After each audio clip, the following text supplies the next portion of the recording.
Chapter 4. Questions. When the police car pulled up outside the Marlins' house on Sunday afternoon, Tim was still in his boxer shorts. He'd just woken from a nightmare in which Gaz's entire gang was chasing him to shave off his hair.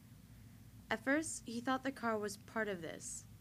Then he caught sight of his reflection in the mirror, and his knees turned weak. None of it was a dream. He was now a full member of the Death Heads. And last night, he'd broken the law for the first time in his life. How had the police found out so fast? He thought back over his actions of the night before. After the ritual head shaving at midnight, Gaz had stuck a needle through Tim's ear so he could wear the gang's skull emblem. It had hurt like hell. Then, they'd all biked downtown, where Tim's first gang dare had been to add his name to the graffiti around the back of the public bathrooms. His heart had hammered the whole time. The 5 minutes it took to spray those 3 letters had been the longest minutes of his life. But he'd done it. Gaz, Dave, and Mike had slapped him on the back and told him what he suspected were greatly exaggerated stories of their own dares. Then Pizza Face, who'd run out of his own emergency supply of chips, and Little Polly, who was only tolerated in the gang because he happened to be Dave's brother, had complained they were hungry, so they'd all gone home. He tweaked the curtain aside to see better. A policewoman got out of the car and walked slowly up the path, looking at the house. The doorbell rang, and after a moment, she was let in. No one stormed upstairs. No one kicked down Tim's door. His heart slowed. He dragged on his jeans and t-shirt and waited, chewing his nails. But still no one came. Unable to bear the suspense any longer, he quietly opened his bedroom door. Muffled voices came from the lounge. Then the sound of his mother crying. Tim frowned. As far as he knew, she hadn't seen his hair yet, so that couldn't be it. Barefoot, he crept downstairs and put an ear to the wall. On the other side, someone was pacing up and down. "And I'm telling you, my daughter wouldn't be so stupid." Mr. Marlins. "Even if she'd done something wrong, which I assure you she hasn't, she wouldn't run away from trouble. Besides, I've told her never to go off on her own. She knows the dangers. She wouldn't have left her friend." Nat? Tim felt a pang of guilt as he remembered how he'd locked her out this morning. But surely the little idiot had enough sense to ring the bell. He listened carefully. There was a pause, as if the policewoman didn't quite believe Mr. Marlins. Tim imagined stale beer breath wafting her way every time his stepfather marched past, and he could understand her skepticism. "You say Natalie went to bed early last night because she wasn't feeling well?" the policewoman asked. A sniff from Julie. "That's what she told me. She'd got wet in the morning, and she was very quiet after lunch. I thought she was coming down with a cold." "And what time was that exactly?" "About 8:30, I suppose." "And neither of you saw her after that?" "No." "And what about your son, Mr. Marlins?" Timothy Lockley, isn't it?" Tim froze. He eyed the open door of his bedroom, then the hall. Did he have time to sneak out the back way? "I don't think he'll be able to tell you anything. He'd gone out by then." "Where's your son now?" "Still asleep, I think. He sleeps late when he doesn't have to get up for school." "You think?" The policewoman sounded surprised. "Well, he's at that age, doesn't like to be disturbed. Nevertheless, I'm afraid I have to ask you to disturb him, Mr. Marlins. I need to talk to him as well. It'll only take a few minutes." Tim beat a quick retreat to his room. He missed what was said next, but as he closed his door and put his back against it, he could hear raised voices below. Hesitant feet came up the stairs. His mother's gentle knock made him jump, even though he'd been expecting it. "Timothy? You in there?" There was a catch in her voice. "The police are here. They want to ask you a few questions." Tim steeled himself and opened the door. His mother's eyes were red. She talked fast, as she always did when she was upset and trying to hide it.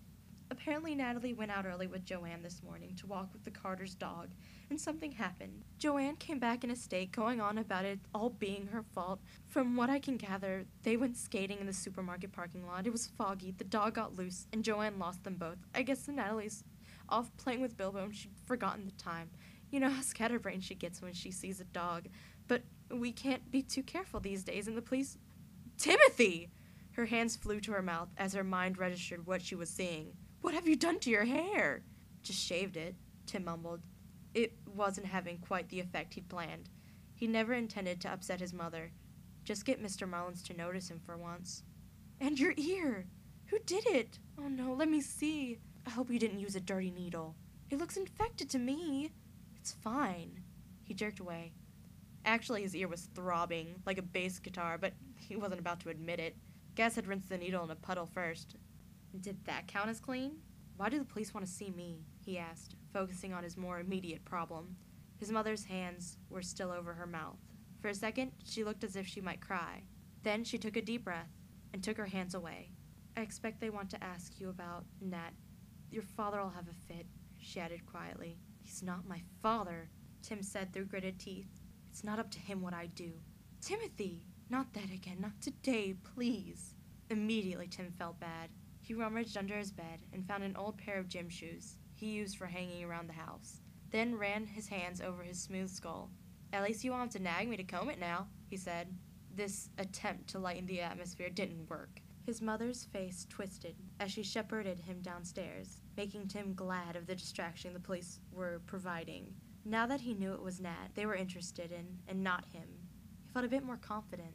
Mrs. Marlins had shut the lounge door when she'd come to get him. Tim opened it without thinking to knock and walked into the middle of an argument. Are you suggesting I don't know my own daughter? Mr. Mullins was shouting as he paced by the French windows. His clothes were crumpled, his hair and beard a mess. He'd slept in his car again.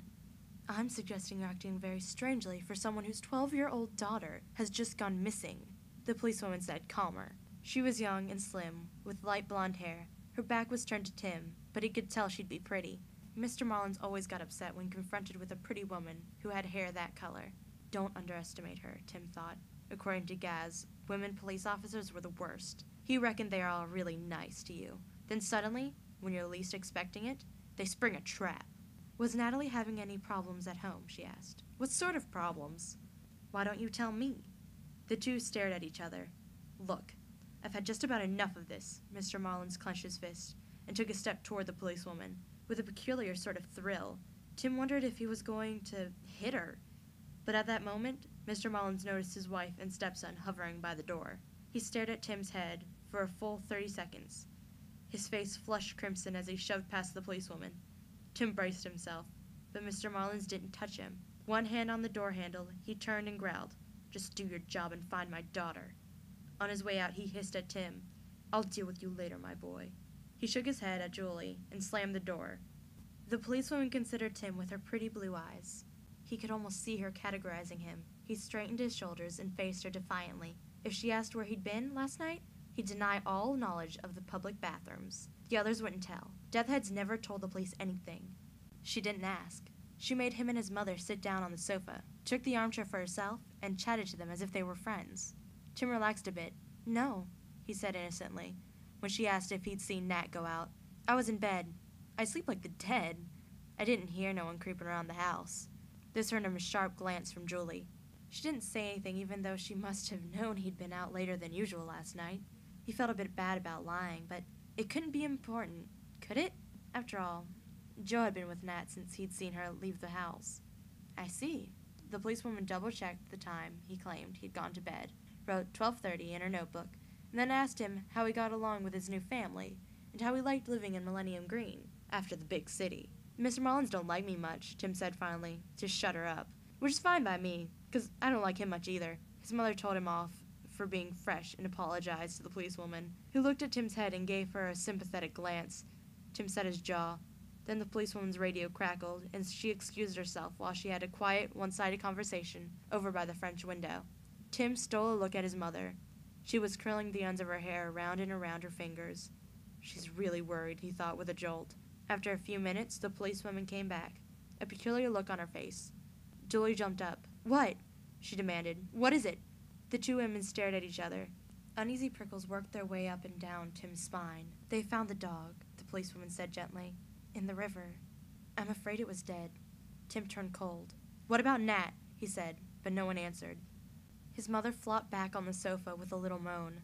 The policewoman sat beside her and held her hand, saying soothing things. Forgotten. Tim fiddled with his earring. Nat can swim, he said stubbornly. Don't worry, she'll be okay. I bet she'll be back in time for lunch.